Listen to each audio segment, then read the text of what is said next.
All right, everybody, welcome to another edition of the Leadership Blend with your host, Ricardo D, and my correspondent, SimoneCherie. All right, so today we have a very interesting show. We know there is a lot going on in the world today, and the burning question that a lot of people have is, how do the young people feel about all that's going on? Generation Z, primarily Generation Z, which is pretty much the youngest generation now. So the burning question is, how do they feel? What they have to say about it? Things of that magnitude. So today's guest is actually a young man that I was introduced to about 4 or 5 years ago by a friend of a friend, and it took about a 5-year spin. But everybody knows me. Y'all know I've watched. If I have a guest on the show, I've watched them. So I've watched them matriculate. I've watched them grow. I've watched them do great things. I believe in timing. So I'm very honored to have this young man on today. He is an amazing young man. He is one of the youngest advocates that I know. So I am so proud to have him on today. So we're going to say hello to Mr. Jared Sawyer Jr. Sir, how is it going today? I'm wonderful. How you doing today? I'm good. It's actually sunny in ATL, so we'll see if that holds up because we just never know these crazy weather patterns and all stuff going on. So yeah, I need it too. I don't like bad weather at all. Same. Yeah, I'm not. Rain is not my thing, and rain's been trying to sneak up on us, which is not my thing. But I digress. We're gonna settle on this last day. I don't think it's supposed to rain today. We're gonna settle on that last. But it's all good. So in this space, sir, I want you to introduce yourself to the people, tell everybody a little bit about you, and we're going to get right into some things. Yeah, sure. Well, my name is Jared Sawyer Jr., and the biggest gist of it is that I just love God and I love people. I've been loving God all of my life ever since I can remember. I accepted the Lord into my heart at a young age and started preaching when I was 5, and then shortly afterwards got licensed and ordained, and God's opened up some doors for me to author some books and to bless other lives in other ways, and just grateful for the opportunity to be connecting with God's people and just serve and do what I can to make the world a better place, Awesome. All right. So Simone, so Jared is no stranger to having conversations about what's going on in the world. So we're going to have, I don't want to say fun, because there's nothing fun going on in the world right now with what we're all dealing with. But we're going to get into what's going on in the world today. So Simone, what is on the rundown? So we're going to talk about the protests for sure, the protests that have become global, about police brutality and about the treatment of unarmed Black bodies in this country. They spread to London and South Africa. I think we talked about London the last time we spoke on Friday, but they've definitely spread and it's become a global phenomenon, Italy as well. So we'll talk about the protests. We'll talk about what happened in Atlanta over the weekend, what we can expect this week as well. Legally, we'll cover some of that background just because that's a big part of this too. And then we'll also talk about the George Floyd case itself and the developments there with that officer. And then we'll follow that up with a little bit of COVID news. We are still in the middle of the pandemic, so we'll talk a little bit about COVID news. There's a financial update today about student loans that's a little bit more optimistic that we can talk about. And then SpaceX from Elon Musk, one of our favorite major tech CEOs, between you and I, Ricardo, that is. And the historic space launch over the weekend too. So it's a little bit of bright news. Maybe we can end with that as we get into that conversation. So. All right. Wherever you want to start, I'll let you start. Wherever you want to go. Okay. So I'm glad to hear that this is really important for you too, Jared. So just to give everybody a little bit of background if they haven't been following anything, which I think was kind of hard to escape, but protests have been in over 47 states, documented protests from CNN, and now in multiple countries around the world, stemming from a video that went viral last Tuesday of George Floyd's murder by Officer Derek Chauvin. He has been charged with third-degree murder and second-degree manslaughter. So we'll talk about that a little bit. But the protests that have happened have been prehistoric. So, the president's weighed in, and in every state, governors have weighed in as well. There were National Guard troops in many of those cities, especially the major cities, San Francisco, Boston, et cetera. 5 people did lose their lives as a result of those protests, including a security officer. This was in Oakland, who was overseeing one of the protests. None of the others appear to be directly officer involved, but police arrested 2,500 people across the country. In Atlanta, there was 221 arrests between Friday and Sunday, 64 yesterday, 157 arrests on Saturday. Most of those arrests are obstruction charges, so that's a misdemeanor. Other times disturbing the peace, those sorts of ordinance violations. It's been kind of a way that a lot of the country has come together in other senses. Lots of all the major tech CEOs, Apple, Google, et cetera, have talked about what's going on, what happened with George Floyd. When you've got people like Sean Hannity and Rush Limbaugh on the same side as major Democratic leaders and tech CEOs, you know that the whole country's pretty much united on what's going on, and it was really sickened by what happened with George Floyd. So businesses have weighed in on this, but there was also a fair amount of destruction. There was property damage in the city of Atlanta. George Floyd's brother has since come out and called for peace with regard to the protests and said that he doesn't want any violence in the memory of his brother, that wasn't what his brother was about. And Mayor Lance Bottoms, in a press conference over the weekend, echoed similar sentiments. This is Atlanta. We don't want to tear down our own city. We want to be careful about these sorts of things. And Bernice King made similar remarks. She said that her father's words had been misconstrued. There's a big meme going around with Martin Luther King, a quote from Martin Luther King Jr. about riots being the voice of the unheard. And she wanted to make sure people understood that that's not a justification for writing, and that's not who he was. He believed in civil disobedience, and that's what we should be doing in his name. And so it was a really great press conference. If you didn't hear Killer Mike's remarks, I put them on my IGTV. I reposted them because they were really profound. But big questions kind of arise, and maybe this is what we can talk about. Big questions about who the protesters are. There was a lot of reports about different cities, especially in Minneapolis, that added like 47 arrests during one night.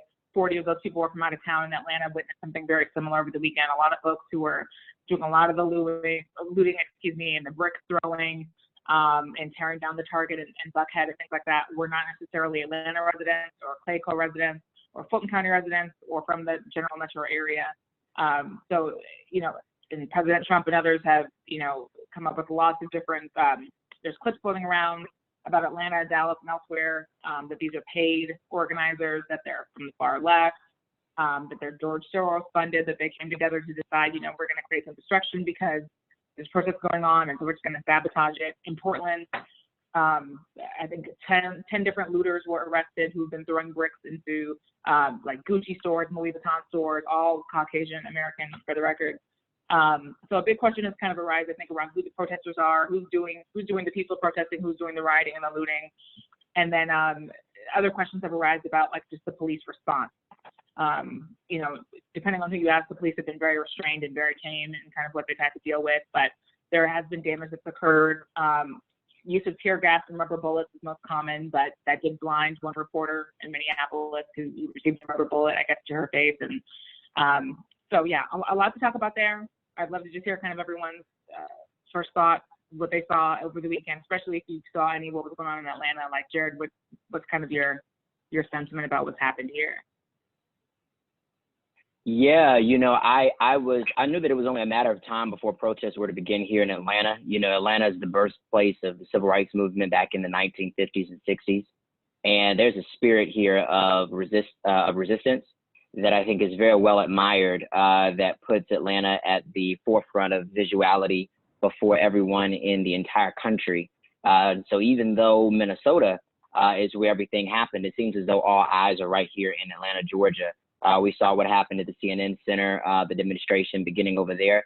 And things did begin very peacefully. The organizers, I know many of them, I spoke with many of them, actually saw and spoke with one of them yesterday, and it did begin very peacefully. We did have folks who were agitators and chose that they wanted to move beyond the cause and just kind of realize the opening that was there for them to loot and riot, because they knew that in the light of everything that's going on, that the police were not going to retaliate in the way that perhaps they would, let's say, a few days before, a few weeks before.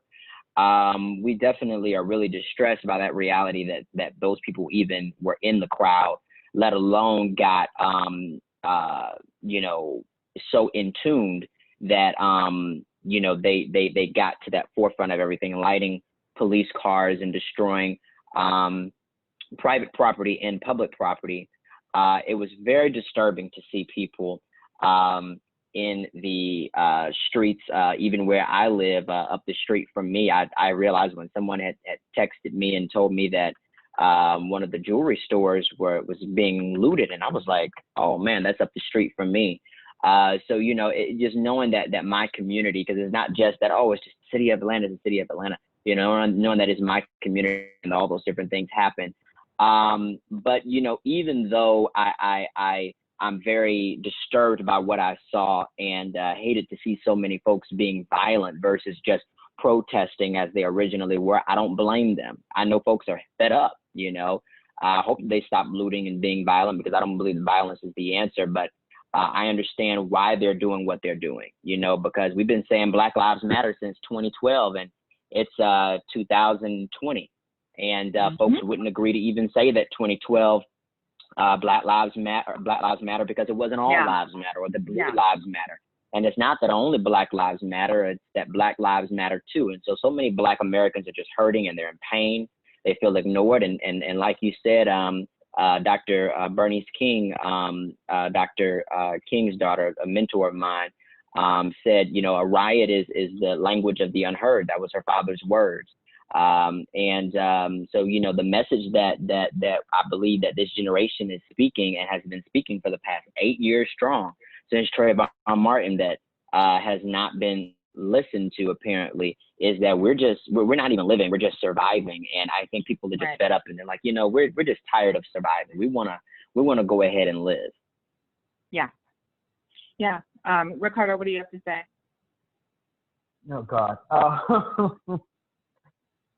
You know, somebody asked me a question. I had a conversation with, you know, people ask me all the time stupid stuff, but a friend of mine asked me a question. She was like, do you think that we'll ever get to a place where we can hold the police responsible for these kinds of incidents? And I thought about it, and I told her, I said, you know, the issue is immunity. You know, public officials are typically enraveled in a certain level of immunity, which I understand. Yeah, they are entangled in this level of immunity that, when you really sit down and think about it, it's very dangerous to unravel that immunity. And I think that's where we're kind of stuck at. It's like, okay, well, it's more than just punishing everybody, because you really can't just get to the bad, but it's more of, you know, how do we hold law enforcement's feet to the fire without unraveling their immunity, which they do need. And I use the example of saying to her, I was like, okay, so imagine this. You know, a police officer is called to a domestic violence situation. He gets there, there's this 6'5" guy, 280 pounds, beating on his wife. The police officer is about 5'11", maybe 170 soaking wet, maybe 180 soaking wet. In that moment, he has to make a decision, literally in that moment. You know, do I shoot this guy? Do I tase this guy? If I tase him and it doesn't faze him because he's really big, is he going to attack me? Is he going to kill his wife if I don't do anything? These are the kinds of decisions they have to make. And I'm not saying all the time, but these are the kind of high-level positions or scenarios they get put in all the time. So let's say he shoots the guy. And, you know, people on the sidelines go, well, you know, that was too much. You didn't have to shoot him. You know, but in that moment, he had to make all these decisions in that moment. So when you look at it like that, to me, to completely absolve their immunity, I think it's too much. We just can't do it. But we've got to find a way to kind of cut into it, to say, okay, we get it, but now your duty of care, we're making it higher. So, you know, you guys will have to take extra classes. You guys will have to, you know, do some other things that you're not accustomed to doing, so that we can make sure that in those kinds of situations, you know, you have made a good, clear, concise decision, because we prepared you to be able to do so. But yeah, I think it really boils down to this immunity thing. We got to look at, you know, how do we kind of get into it without absolving it, because they do kind of need it for what they do. And I think that's what I've been kind of thinking about the whole weekend, because that's really what this boils down to. So, you know, as far as the riots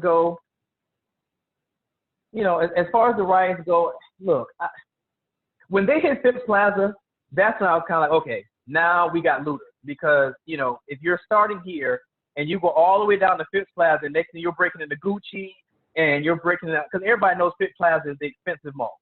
So for you to be down there breaking glasses and robbing and looting, some of them were just on a mission. They saw an opportunity, they took it. You know, my question is, when the riots are done, you know, and because I feel like riots are typically designed to kind of garner an audience of people that they're not used to getting to. So when we get this audience, what do we have to say? You know, everybody's saying we want justice for the police, and that's great. But what's beyond if we get them all convicted? What's beyond that? You know, have we talked about legislation that's been sitting on senators and Congress people's desks? You know, have we looked into criminal reform, which is what Simone does, what you do? Have we looked at serious criminal reform legislation? Who has this knowledge? Who's been looking into these things so that because we are kind of getting this national and global stage right now, who's ready to speak when we actually are given the podium? Who's ready to speak and say, this is what, you know, we've been looking at. This is what we've been working behind the scenes. You know, this is what we got. Who's ready to do that? That's my fear. We're getting the global stage, but is anybody ready to really say what African Americans, you know? And that's kind of where my head is. You know, is anybody ready to say that? Because so I haven't seen. They definitely are, but so here's the thing, and I know we only have so many more minutes to cover this, but the thing about the riots and that we have to keep in mind is that these are civilians. These are everyone else. These are not people who are professional advocates or lobbyists or politicians and a lot of these people are kids. Like when I was out there this weekend, and I wasn't there for any of the fire burning or participating in any of that, but a lot of the people who are out here, for one thing, are kids, right? So they don't have a level of political power. They cannot vote. They cannot run for public office. You have to be a certain age to do that. In addition to that, there are some folks very much like Jared echoed who were not there for George Floyd or even Black Lives Matter, quite frankly. I saw some folks who looked to be like animal rights activists. I saw a lot of people who were very upset in general for lots of different reasons, who just wanted to cause chaos because they thought, again, the police are under close watch right now and the police are relatively reserved right now. And I'm just going to go ahead and go out there and live stream and take advantage of an opportunity and maybe be a headline. You know, the police are on one end, you know, the whole crowd is on the other end, and they're just kind of in the middle, trying to see how far they can throw it and chucking water balls, et cetera. It's a bigger conversation about qualified immunity. You know, I think we talked about this before. I don't believe in immunity for anyone's occupation. I just think, you know, the legal system is designed so that if a case is completely frivolous, a grand jury is supposed to determine that. There won't be enough grounds to bring charges, and I think that that's kind of enough of a safety net. You know, I don't really, you know, police have qualified immunity. That's one thing.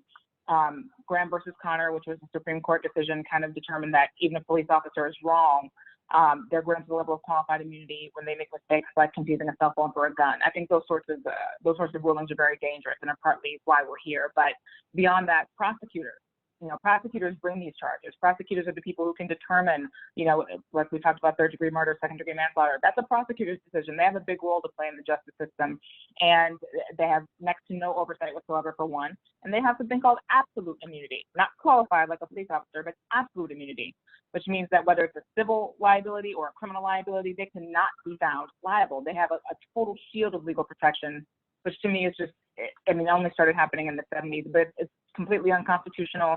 It breaks all of the rules about determining whether or not someone should be charged for a crime if you can, you know, skirt around the law. You know, you're the keeper of the law, but you're also not held to it. That's a double standard to me. And you and I talk about this all the time. If we break a law on accident or on purpose, we're still held to it. And we don't even know it. We're not even lawyers. So why should the state's lawyers be immune from the law?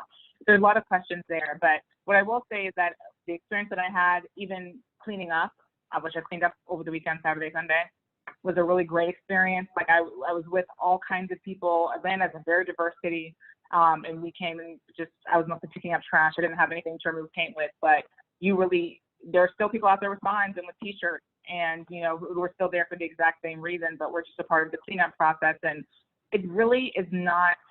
I just had a great experience listening to people who don't look like me, who were completely disgusted with what's been happening and completely empathetic and who completely get it and are not Black and do not share my same pigment. It was actually a really good experience. And I think if you were more active, if people were more active in the protest and they were kind of a part of that, they may not be as, you know, put off by what's going on in the media, because the media is looking for problems and they're looking for agitators and they're focusing on agitators. And like when we were out there cleaning, there was not a single camera, not even a local one. So that's just another thing I wanted to throw out. You know, there's some good and there's some healing that I think has happened, at least for me, talking to white Americans who are just like, this is effed up, you know, because you don't get that online so much.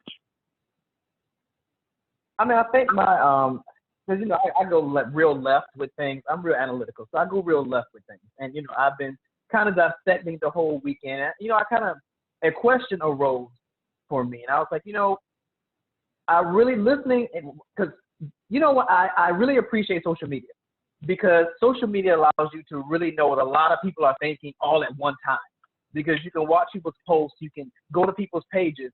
And, you know, the collective that I came up with for a lot of them was, especially my younger people, is, do they really understand the correlation between voting and the people that actually directly affect their everyday life as it pertains to legislation, as it pertains to senators and Congress people?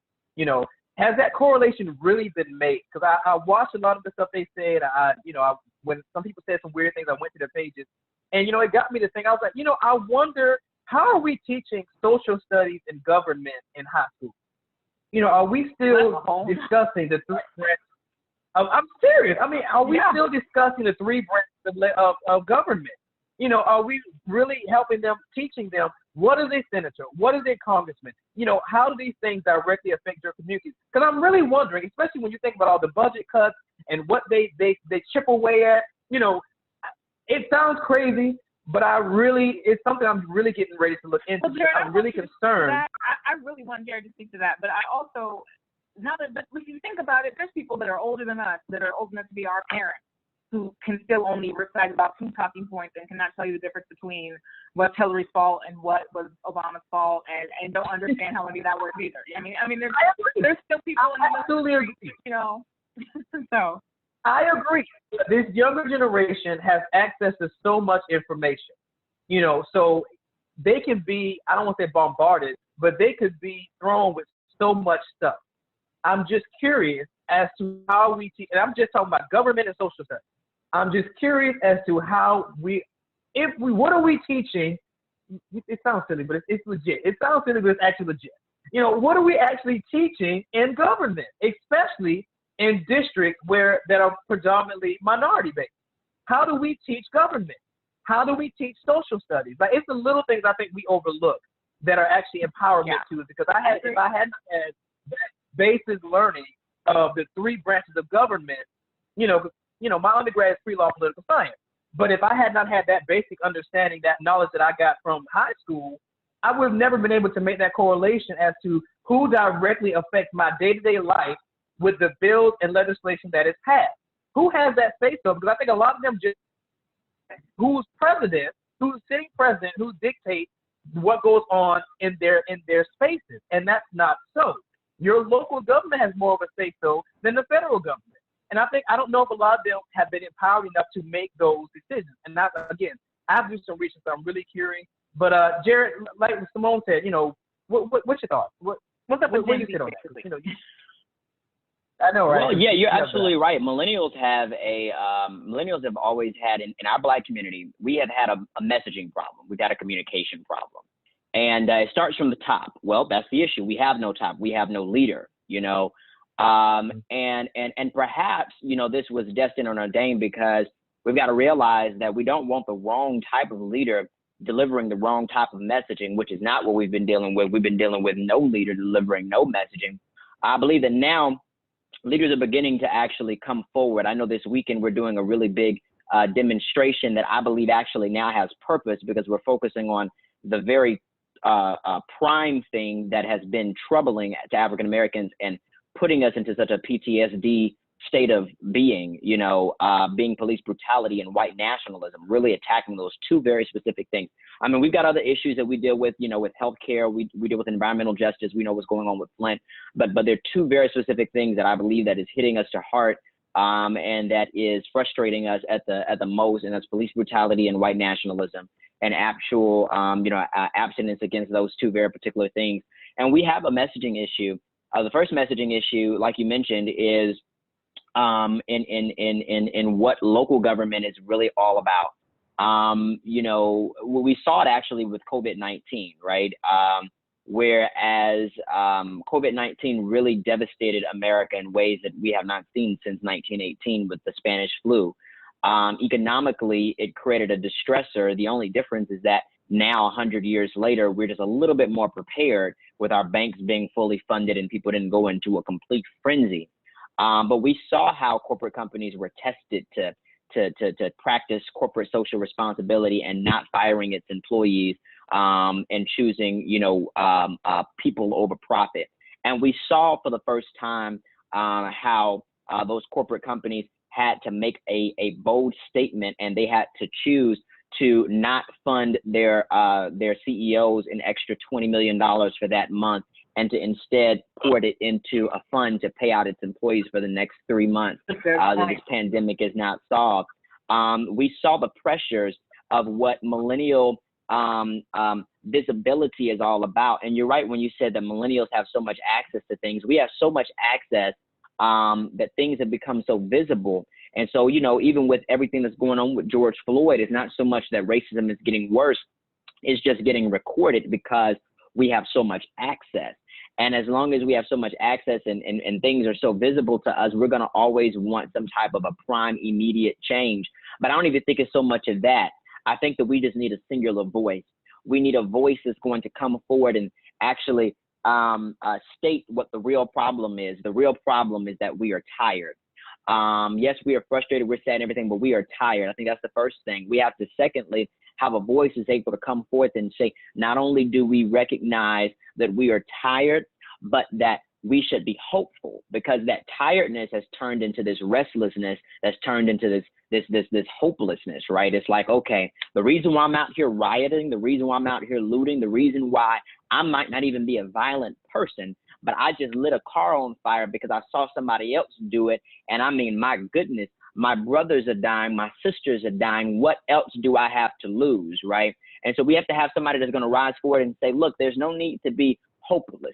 There is a reason to be hopeful. And this is why, because we're going to address these two things through civil disobedience constructively. We're going to put the passage of legislation in place that's going to protect the citizen and release the type of inflammatory, I guess you could say, structures and boundaries, pillars that are in place to protect police officers over people. And we're going to do these things, and we're going to demand it city by city by city. The same way that Congress was able to quickly come up with the CARES Act, you know, a couple of months ago, right? Is the same way that's the reason why I started the Tired movement that we're starting this weekend, because I said, you know, we can have a Tired Act, you know, and this act, we're going to very particularly focus on police brutality and white nationalism.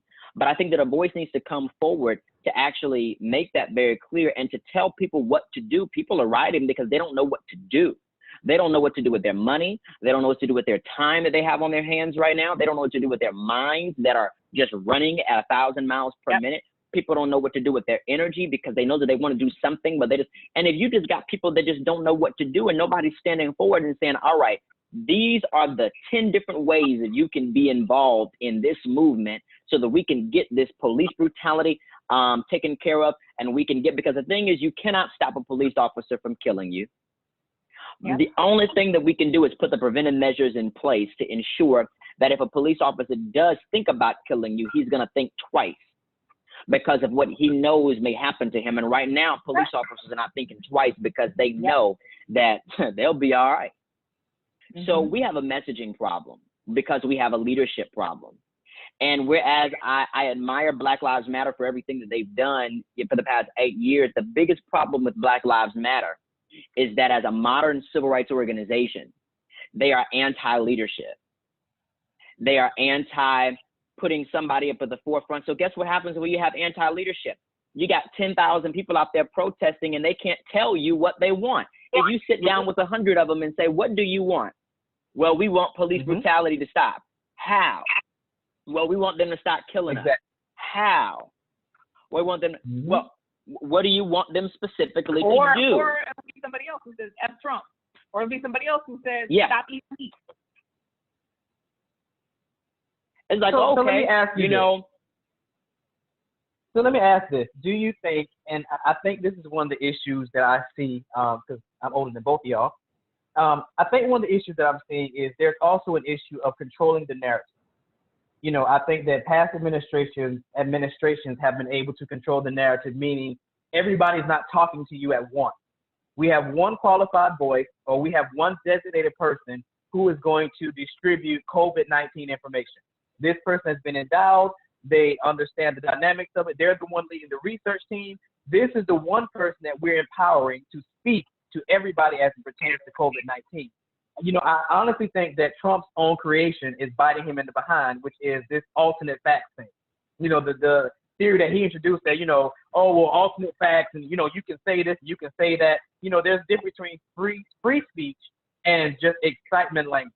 You know, people talking to get people into their emotions. You know, people saying things because they know they get a rise out of you. So, you know, I think it boils down to controlling the narrative. And I think that's one of the major issues we're seeing as well, that everybody. Yeah, but Jared hit that right on the head as well, because when you think about Black Lives Matter, if I'm watching CNN or something, I may see one of the founders, but I can't tell you their names. I can't. And when people are out there and they've all got Black Lives Matter signs, again, they're all saying different things. So again, it's definitely leadership messaging. That's all. I mean, the narrative comes from the messaging, and messaging is supposed to come from a single source, or at least a unified body of sources. So I get the idea. I think the intent was probably democratization, right? That a movement can't belong to, you know, to one person. I mean, I'm sure that was the intent, but the outcome could definitely be exactly this, right? Is that there are some folks who just, you know, abolish the police, right? What does that look like, right? And is that the goal? Is that the problem? And I think everything you said, Jared, was just so spot on. Is that either when folks have no political power and they can't change things, or when they're just so frustrated and they don't know what else to do. That's exactly how riots and things like that happen. And there are policy solutions, and they do exist.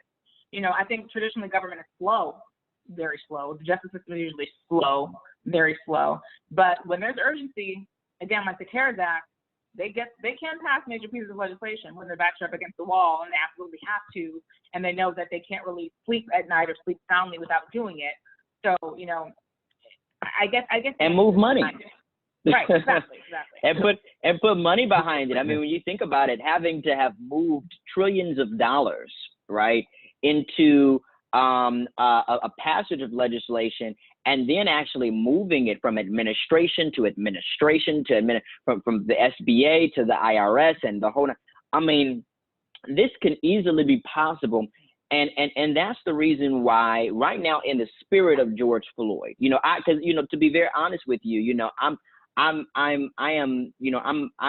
a student of Martin Luther King Jr., right? I'm a King Jr. now, but I'm a student of the movement in the 50s and 60s. I was sitting back to first do what Dr. King told us to do, which is information gathering.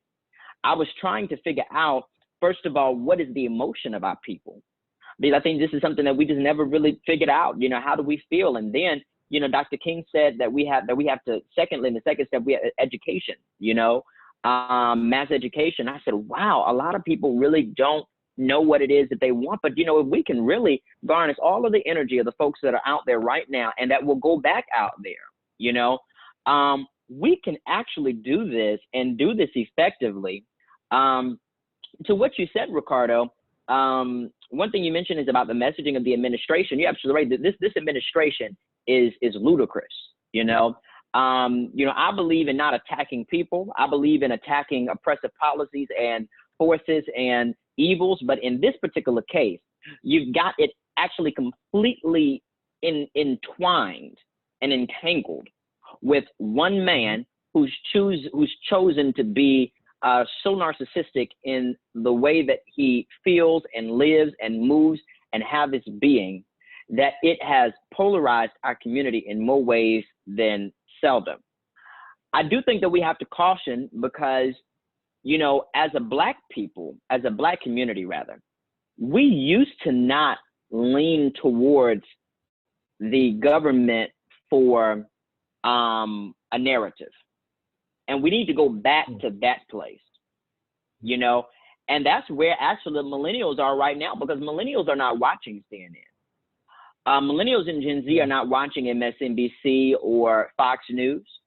They're watching the Shade Room. They're watching Twitter.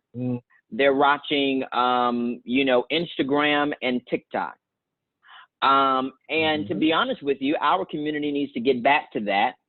We need to centralize and put pressure on our African-American influencers who have the most following and the most clout on social media to communicate the messaging that we need to hear, and no longer give the president what he wants.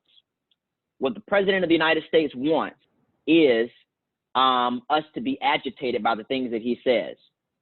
I've gotten to the point with that man where I don't care what he says, because what he says now at this point has no impact on me.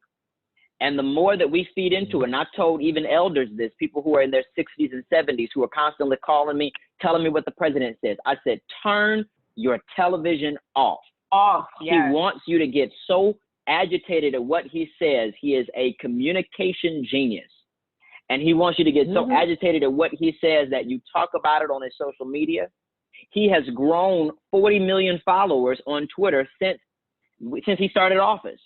He wants us to follow him.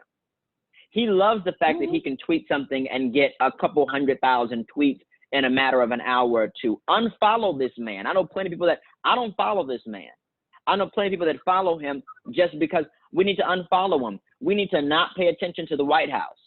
Let those numbers go down of viewership on Facebook when the White House goes on a press conference. There's nothing that man has to say. Not one single thing. If we really think about it, there's not one thing that he said in the past 3 months with this COVID-19 that impacted us in any way, shape, form, or fashion. Not one single thing. Let me ask you this, because you alluded to, and this was my question. So over the weekend, and it was kind of funny, I agree with you. Memes, and I think me being 40, I've still gotten accustomed to like watching memes and the stuff they actually come up with. Y'all are quite creative. Everybody has gotten so creative. But my question was, when stuff seems to happen in Atlanta, Keisha seems to go to T.I. and Killer Mike. I'm trying to make the correlation, and maybe it goes back to what you just said, the influencers and stuff. So I'm gonna ask you directly: do you feel like that's effective when she gets a T.I. and a Killer Mike versus the Gathering Spot guys, or versus the president of the Urban League? Do you feel like her getting Killer Mike and T.I. is more effective? Because I've been trying to make that correlation in my head. I don't believe that it was effective at all. I love our mayor. I love T.I. I love Killer Mike. I do not believe that it is effective to bring them to the table for a press conference and telling folks to go home. I don't believe that the mayor should have told people to go home at all.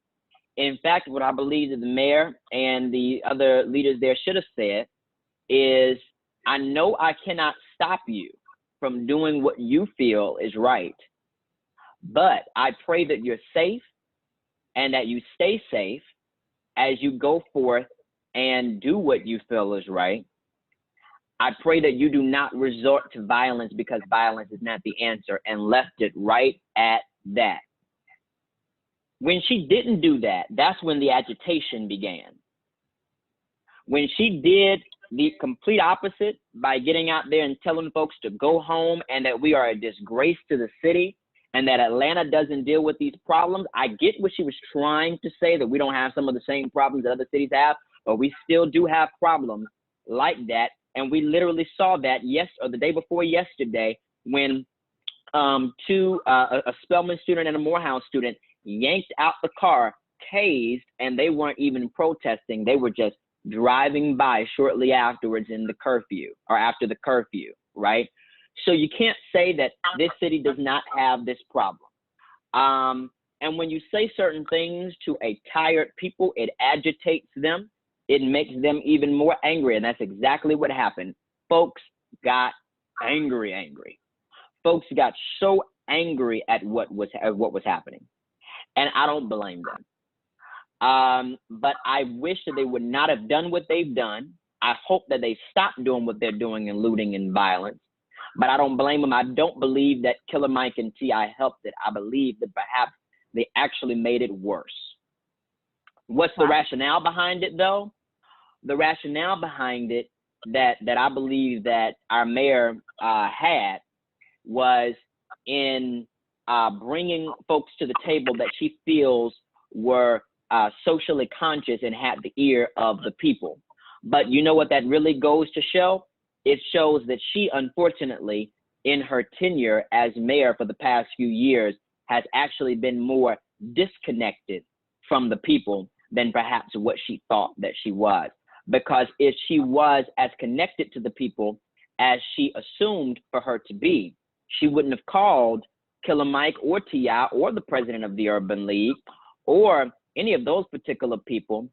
She would have perhaps called Lil Baby or 21 Savage or Cardi B, folks who live here in this city who can speak the language of the young folks there, had a conversation with them about what she is willing to do to protect the citizens that are out there protesting, while also ensuring that public and private property is being held to the highest standard.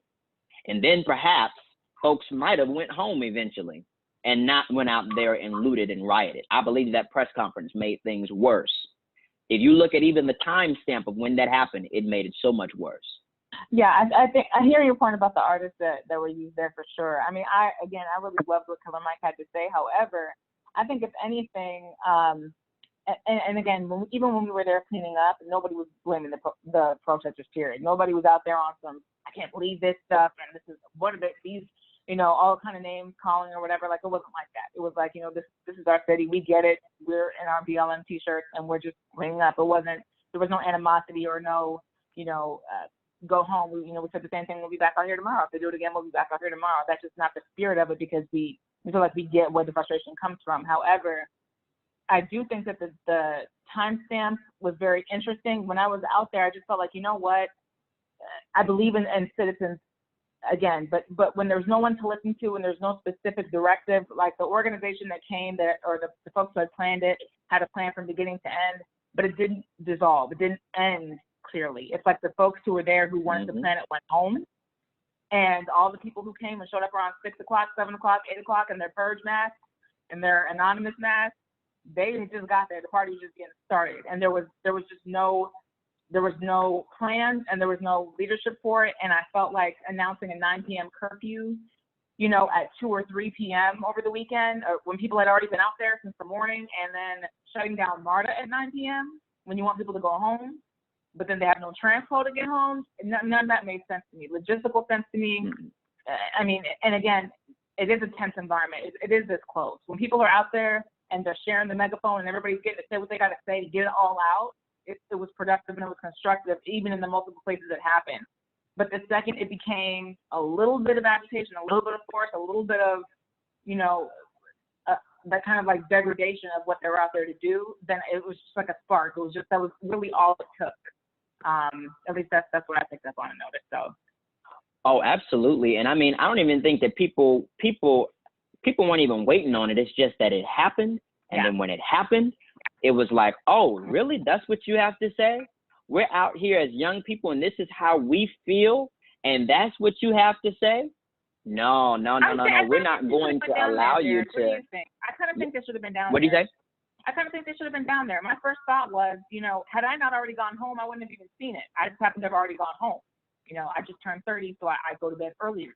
But I was thinking if I was still out there, I wouldn't have even seen any of that. I'm not on my, I'm thinking I'm not on my phone watching the news when I'm out there. You know what I mean? So it's like, it's just a total disconnect. And that message may have been for the city, but it wasn't for the people down there. And I really think they should have just been physically present. I think it would have made all the difference in the world for them to be just physically present. Yep.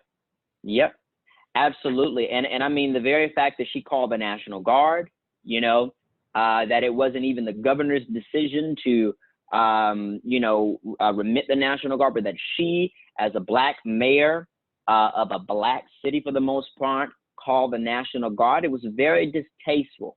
It was very, very distasteful. It's very distasteful, me driving up and down the street throughout downtown and midtown and uptown, and seeing these men who, and I've spoken with several people who are actually in the National Guard who are like, I don't want to arrest my people.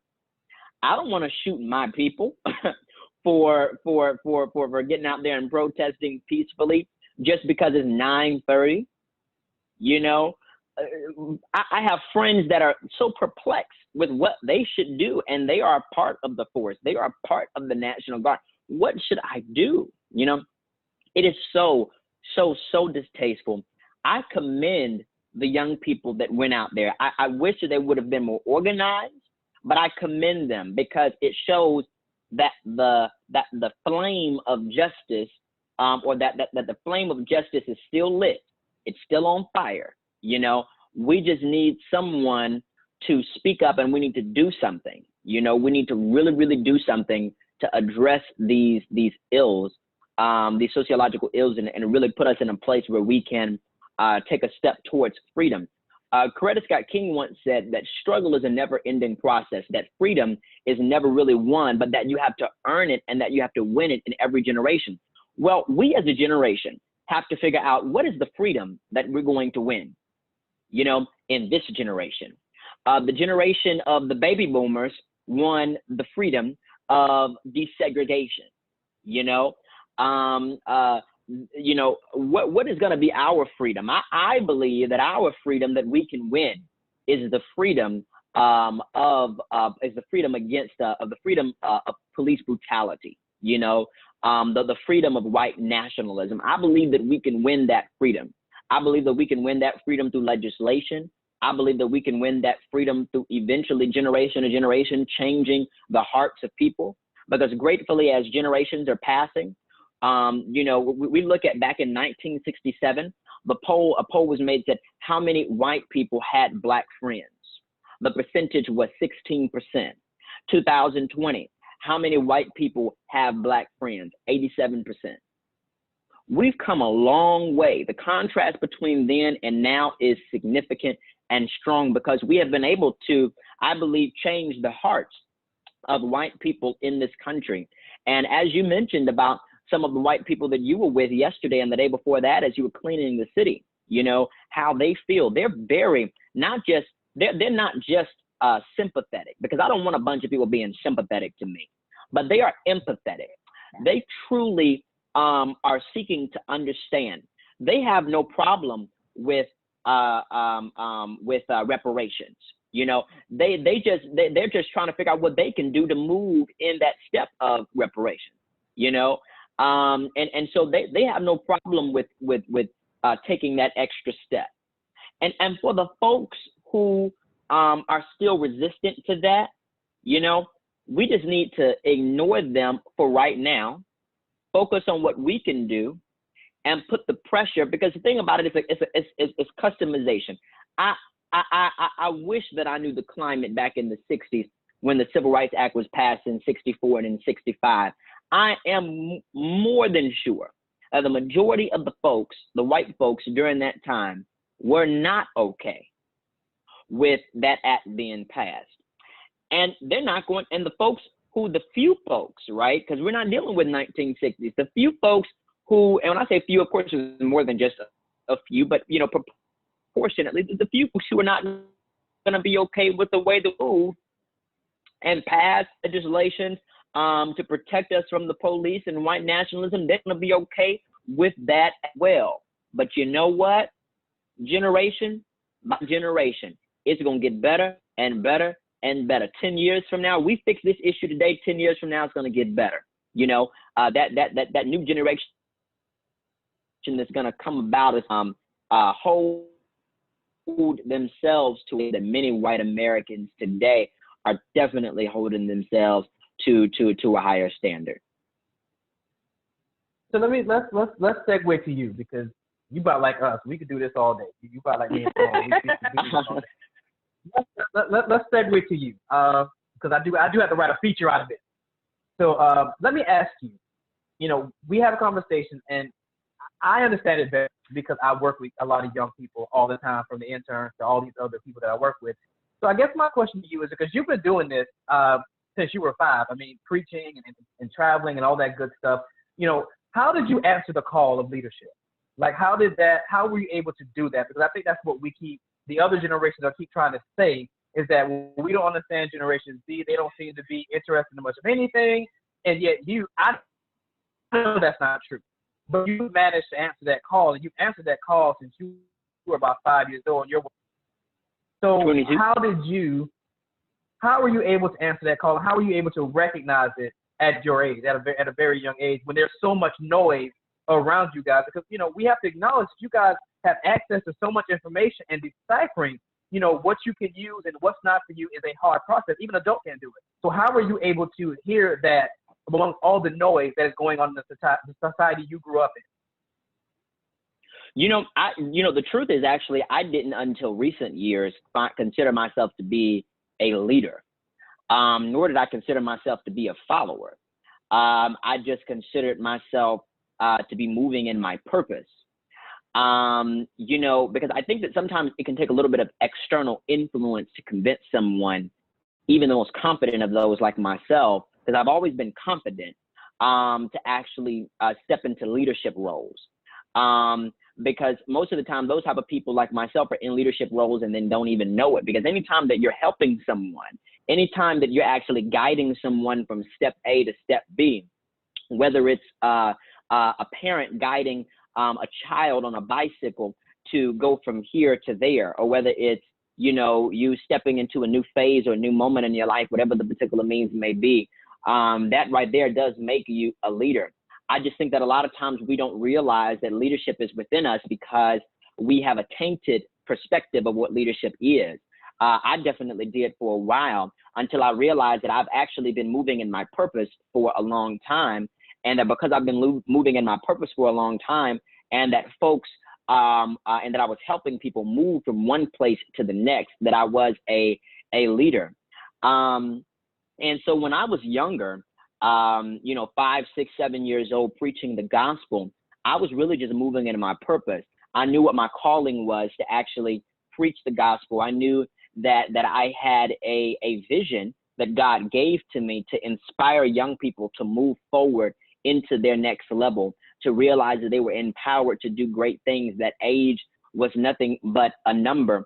And then I believe what stemmed out of that was influence, right? Which I think what happens to most folks who are moving in their purpose, and they're helping folks to get from one place to the other. You have influence over someone.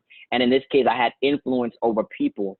And that influence was something that I did not realize until the more recent years. And when I did begin to realize it, now the next step was me realizing or recognizing, as you mentioned, that I was an actual leader. And I think that recognition can probe you then to actually figure out what is next. What's that new thing that needs to be done out of you?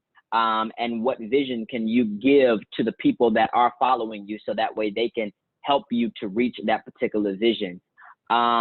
Leadership can be formative, but leadership, I believe, most of the time is very casual. I believe that most of the time people are not put in positions to be leaders. And then other times people are put in positions to be leaders. Either way, I believe that leadership can be something adapted by millennials and Gen Z all over this country, and by those who are older, those who are in that Gen X or baby boomers generation. I mentor a lot of those as well, helping them to come into their purpose and to be able to really activate the things that are going on in their lives. I believe that leadership can be universal in the form of it being informative or it being casual. Some people are put in positions of leadership, and then some people are leaders that are not in positions of leadership, but they just end up activating that leadership once they realize, oh my God, I've been walking in my purpose this entire time. Okay, all right. So, because you get to be the subject matter expert today, so you're the Generation Z on the show today. So you have to speak for all of them. I know it's not fair, but that's what we do today. So to those who feel like they cannot reach Generation Z, leaders in business and all these different sectors who keep saying, I don't know what they want, I don't really understand them. What would be your advice to leadership who has privy of a lot of Generation Z? You know, we talked about the communication barrier. What advice would you give them? People who are in leadership and management who are having to deal with a lot of Generation Z. What would be your advice to them? Loose the expectations, be transparent, and listen. First, you have to loose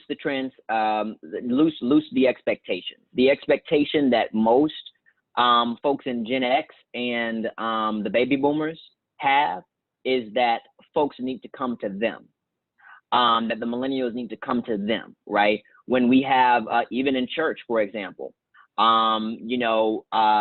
churches expect for young people to come to the church to end up getting embraced with the church versus the church going out into the community and dealing with the young people there.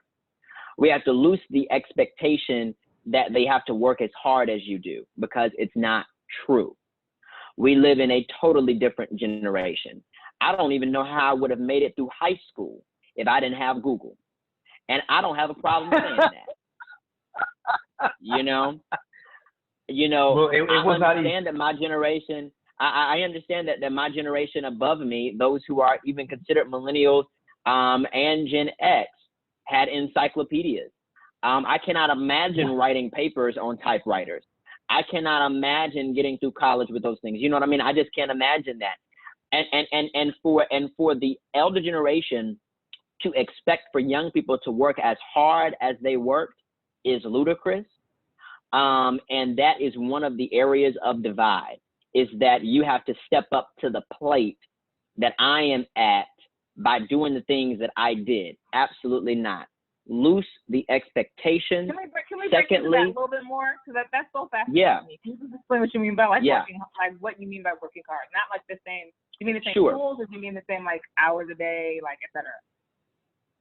Sure. Well, first of all, we've been so used as African Americans. Well, I'm sorry, let me clarify.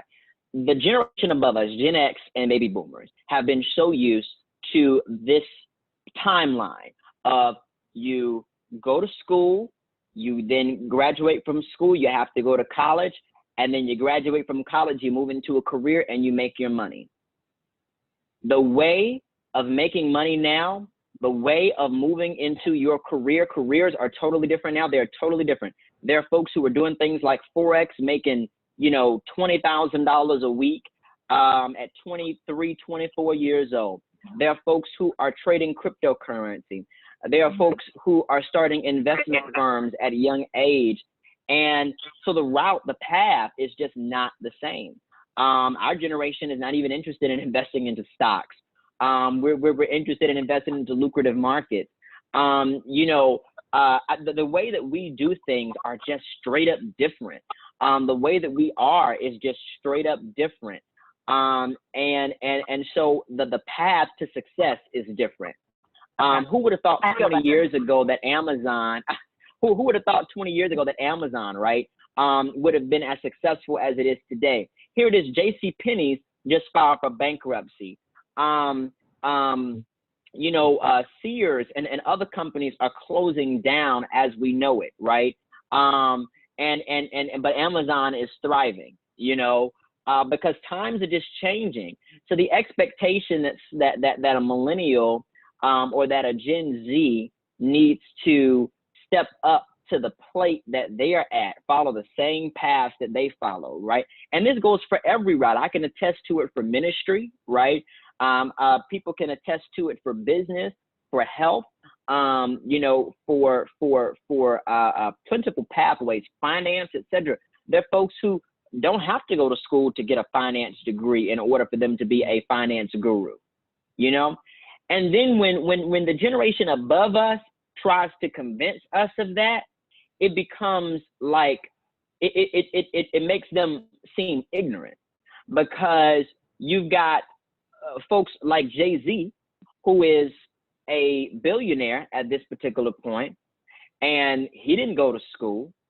You've got folks like Tyler Perry, who is also a multi-billionaire, mega influencer, and we can argue to even say is more influential than some of the Black folks who have money, right? But are not at that particular level. You know, young people, we know what we want, but we know what we want as far as one thing. We want to be influential, or we want to be wealthy, you know, and we have to be able to, and some people want both, and we have to push as a Generation X and the baby boomers. They have to push folks past where they are, and that's where they have to loosen the expectations. And then there goes the transparency, because it ties to it. That selfishness has got to go. We got to move from selfishness to selflessness. Let's truly help our people. Let's truly help the next generation. You know, let's really put our money where our mouths are. You know, and not just help young people in the way that we feel as an older generation, right? Speaking from their perspective, that we feel as though, you know, we can help them the best. No, help them in the way that they need the help. You know, help them in the way that they need the help, not in the way that you. I mean, how many times have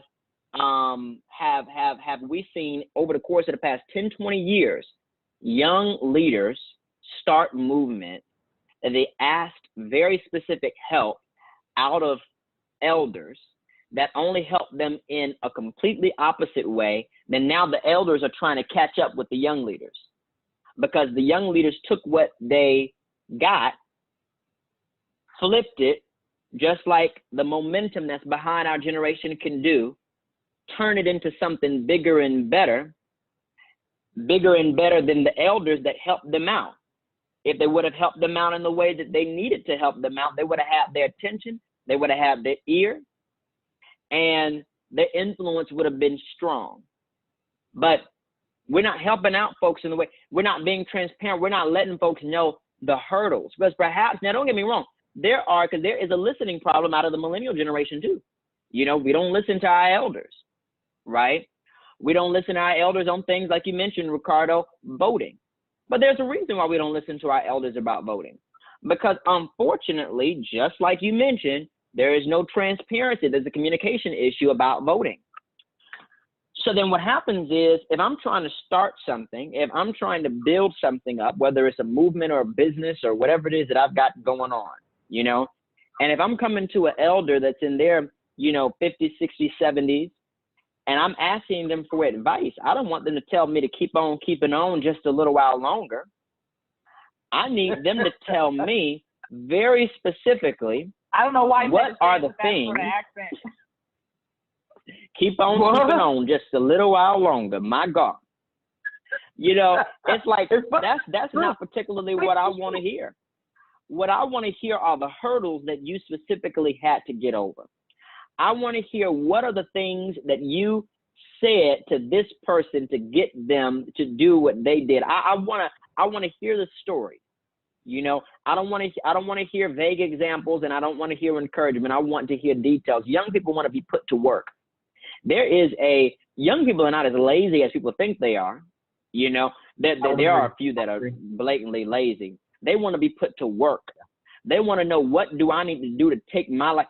Young people now are because we are so driven by social media, we want to get the best of the best Jordans, like the stupid Jordans that came out last weekend, and everything else, that, you know, we will work so hard to get to what we need to get. You know what I mean? We will, you put young people to work, put them on a program, put them on a path to greatness, they will get it done. It's only when they are discouraged or when they feel misled and not being transparent with, that they end up being pushed away. And then the elder generation just has to listen, because this is a prime example. Everything going on with George Floyd, the elder generation is not listening. They're not very particularly listening to the cries of young people. They're not listening. And if you're not listening, then, you know, you're not going to be able to receive what it is, and you're not going to be able to act on what's being received. And at the root of all of that is that transparency, because, see, when young people are out there on the streets protesting, And when you've got 1 million people in Atlanta and 1,600 police officers, or 800 people in Minnesota, 800 police officers in Minnesota, but 500,000 people in Minnesota, then you're dealing with a situation where who has the real power? The folks that are on the street. If you don't step down your standards and listen to them, because you have to, you're going to have a real ball on your hands. I told somebody a long time ago, because I'm pretty sure you saw what just came out, yesterday or the day before that. It was the worst news I think I have ever seen in the past couple of years, that the federal government, through Trump, just announced Antifa as a terrorist organization. I told somebody a few years ago, if the government doesn't start listening and if we don't do better at communicating our messaging, America is on the verge of a race riot. And with Antifa being declared a terrorist organization, that's them essentially declaring Black Lives Matter a terrorist organization. And it's only a matter of time. Trump is just waiting on it. I've been watching those tweets, and those tweets are like statements from the 1960s. If y'all don't get in your houses, we about to shoot you. He tweeted it. He said it. We're on the verge of a race riot if we don't get it together. If the elders don't start listening, and the Black leaders like our mayor here in Atlanta don't start listening and paying attention, and if we don't do better at communicating, we're going to be on the verge of a race riot. And it's not fair because we fought too hard to end up getting to that place. Yeah, I think, Ricardo, and you too, Jared, one of the things I'm kind of picking up from all of this is twofold. I think in some senses, as a people, not even as a people, maybe this is just in general, social media and technology have changed a lot, but I see the same criticisms about young people being as emotional as they are as I do from a lot of older folks that I observe on social media, because nobody just admits this is the way these algorithms work. Is that, we feed each other these videos all day long, sharing and sharing and sharing over and over and over again. You can only watch a man get killed so many times before something inside of your brain just kind of snaps. And we share it with one another, and look at this, and look at that, and look at this, and look at that. And there is a sense of like,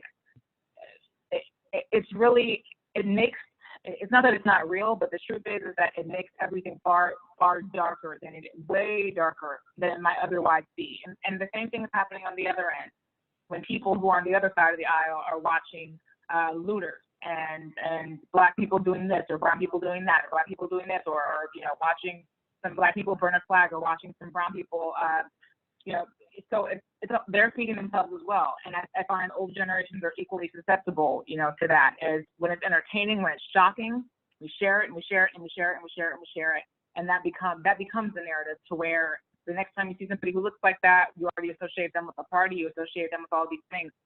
On the other end, I do feel like the younger generation has picked up on a couple of things that are really important. One of them is that this idea that Black people do not need to be better than or perfect victims. And I think when I think about the last time that these sorts of things happened, or at least when I think about the 60s and 50s, I really think about Black people living lives that were so exceptional in so many ways, in the sense that like we nurtured our family units and we believed in those. We believed in education and getting as much education as possible, getting the best grades possible, being model citizens. There was so much to deal with, even as a model Black citizen. I remember like my father talked about this. I said, well, Dad, why don't you speak Geechee if your family, if they were Creole? And he said, well, it was hard enough being Black in the South, let alone being Black in the South and speaking another language. You didn't want any other reason for people to come for you. And I think that there's an older generation that believes, not just in civil disobedience, but in almost a model victim. Like when the situation in Central Park happened recently, that guy had a Harvard education. Ahmaud Arbery or even some of these other folks, like, well, they were veterans or they were this or they were that. But you don't have to be all those things. And I think this generation has really picked up on the fact that even if I am less than perfect, even if I have made a mistake before, even if I had gotten F's in school, even if you can look up a picture of me where I'm, pulling out my middle finger, I'm a human being. I have value, and you have absolutely no right to execute me. And if all you're going to do is dig through everything that's wrong with me, than really like forget the system, like F the system, tear it all. And I do think that has been a sticking point because, and the media is partly responsible for this, but I do think old generations do just believe that there's a level at which you are to comport yourself. And I do think that younger generations are increasingly debunking that idea. I'm not going to comport anything to be treated with the respect that I believe I ought to be treated with in this country. I do think that that's a very clear distinction. And that in that sense, I kind of do see progress kind of happening. You bring up such a good point because our culture is so much different now, where the way that we see our lives and our humanity is just totally different.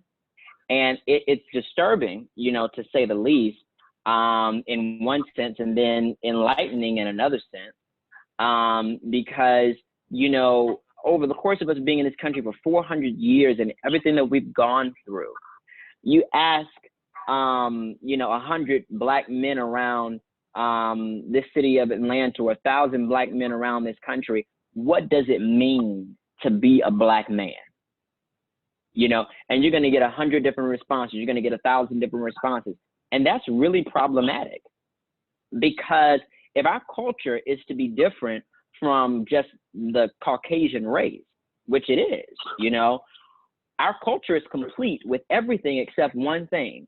Our culture, we've got music, we've got our lingo, we've got, you all have seen on Twitter and Facebook and everything, these little acronyms people been making. Y'all better not, you know, I'm talking about when Brian Kemp, YBTCH, wub, da da da da, and the very fact that all of us can read that same thing and read it and get it, y'all, that is a culture, right? And so our culture is complete in everything except we don't have a rite of passage. We used to when we were in Africa. I go to Africa all the time, and when I go to Africa, I see this rite of passage that is existent in cultures there. But what happened when we came over here? We lost our rite of passage. There is no definition of what it means to be a Black man. There's no definition of what it means to be a Black woman, you know, and it becomes such a divisive thing because, you know, you'll hear sometimes women say, oh, you're not a woman until you have kids. What? What about the women who don't have children? Does that mean that she's not a woman too? So what does it mean to be a woman? You know, it means something. It means something to be a man. But, you know, here's the thing. If we don't end up eventually establishing a rite of passage among Black people, we're going to continue to be polarized among each other because what's happening is we have so much access as a millennial and Gen Z generation. We're going to try to figure out what that is from everybody that we have access to. So the news is telling us this is what it looks like to be a Black man. Our principals at school are telling us this is what it looks like to be a Black man. Our fathers are telling us this, and then the president is telling us that, and then our artists are telling us this. And I mean, it's just, you know, we're just figuring it all out from everybody. Well, but you said is actually the perception. You know, that you take something from here, you take something from there, and then you create your own ideology, your own perception of what it means to do something. But I guess in that moment, that kind of, and I know I'm gonna get crucified for this, but Simone knows where I stand on this. You know, I kind of have that gripe. Well, it brings up the question about how fast do we change? Because I think what you're saying is that things have changed so dramatically that I don't feel like we caught up. We stayed with the times. And I have this discussion about HBCU. You know, I love them. I understand why they were created. I was around when, you know, they were highfalutin and you know, they were walking in purpose. But I've also watched them stay in the same place, a lot of them in the same place, and not really change to fit the needs of African American people. You know, their curriculums didn't really change. You know, the way they handle, you know, these young people didn't change. And I think what we're seeing now, we're seeing the fruits of that. You know, a lot of them are saying, I've talked to a lot of them, interviewed some of them, and, you know, they're saying, well, you know, people aren't coming or they're not giving, or, you know, the ideology of the Black experience. And my question to them is, because I didn't go to HBCU, but my question to them is, what is the Black experience? Like, you guys should be able to define that for them, because that's what you guys are saying you're built on, is that you come to HBCU for a Black experience. Well, what is a Black experience? And if you as an institution of higher learning can't define that for the next generation, who can? Who can? So I guess that's kind of, you know, when you said that, that kind of resonated with me, because I think that is where we sit at that. What is, you know, and I'll say, what is the Black experience? Because it can't just be music. You know, it can't just be, you know, hairstyles. It's got to be something substantial that we build on. And it's funny when you say rite of passage, because in my generation, getting a degree was a rite of passage. It was something that you had a big cookout about. You know, it was something that it was a big deal when you sent out your invitations that you were graduating with a bachelor's. When you had a baby, it was a big deal because, you know, we had full households. So when two people get married and have a baby, oh my God, we're doing a baby shower. We didn't do that gender reveal stuff, but we're having a baby shower. Ricardo, what would your family have said if you were like, I'm not going to school, I'm day trading. That's what I'm gonna do. I'm not going to school though. I don't need people to say, what if that, like? That you would have got this look like, what do you mean? You know, what do you mean? But the funny thing is, the unification seemed to have been a little easier because our narrative was controlled, and not in a bad way. When you think about the way we were set up, and I always love to use the example when it came to education. You know, the African American community was unified on the ideology that in order to level the playing field, we needed to have a degree. In my day, I'm 40. We needed to have a degree.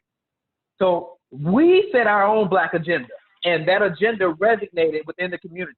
So when we said education was priority, media was on board, businesses were on board, families was on board. So you saw a different world be created. You know, you saw Cosby Show lead into a different world where they create. I didn't find out that Hillman was not real until I got into my 30s. I can't even lie. I did not know Hillman was not real because, you know, they conceptualized what education looked like, and they made it fun, and they made it something we wanted to do. We wanted to go to Hillman. We wanted to have those experiences. But when our leaders sat down and set the Black agenda, it resonated throughout the community. And everybody, every industry, and everything was on one page. And I think I agree with Jared that is primarily the issue. We don't know what the Black experience is because nobody kept up. Things kept changing. Our kids kept changing. People started making decisions on our behalf. We started sitting back going, well, that don't really bother me. That don't affect me. And I think now we're seeing the fruits of that. It did affect us. So I told somebody out there, I was like, now we're sitting around going, well, wait, when did that happen? Who passed that bill? How is that even law? They were doing it when you were watching Love and Hip Hop. They were doing it when you were twerking in the club. They were making these decisions, and a lot of people kept saying, well, I don't understand what that means. That don't affect me. You know, let's keep doing what we're doing. Now we're here, and we're trying to figure out how we got here. So I absolutely agree with you. And until we can define what the Black experience is and refine how we have these moments that are significant to our community and set the pace for where we're going and how we're going to get there, I think we can continue to have a problem. You know, and I applaud the other ethnicities that have joined in the fight with us. But at our core, we have to be able to say, this is what we want, this is what we need, and we have a team that has been working on what you guys can do to make this happen. And until we can have this twofold fight, I don't know what's going to happen after these riots and everything are over. But I don't know what's going to happen. So, but that's a good place to stop because we'll be here all day. And you know, I want to say this was as good as I knew it was going to be because, like I said, I've been watching this young man for about 5 years. So this is as good as I knew it was going to be. So definitely shout out to Mr. Sawyer for being with us on today and bringing such amazing, absolutely amazing insight to us. You said things I didn't even realize, and I work with young people all the time. But you said things I didn't even realize. So I'm so thankful for that, and I'm sure that the watchers and the listeners are as well. So kudos to you, sir. Continue to do what you are doing. Simone, any final thoughts? No, not at all. Just don't forget June 9th is the primary. You can early vote if you haven't early voted, but don't sleep on that election. It's a big election. It's not just Democratic primaries. It's your judges, your DAs, your sheriffs, all the people we've been talking about this past week. So, Jared, any final thoughts before we check out a Facebook link? Thank you so much for having me. And for anybody that's watching, they can go on IamTired.org, and in about an hour, we'll be launching our movement. Oh, shoot. Tell everybody how to get in touch with you. Right, oh, yes. Facebook, Twitter, Instagram, Jared Sawyer Jr. And that's JaredSawyerJr. All right, everybody. So there you have it. You guys stick around. I'm going to end this live, but y'all stick around for a minute.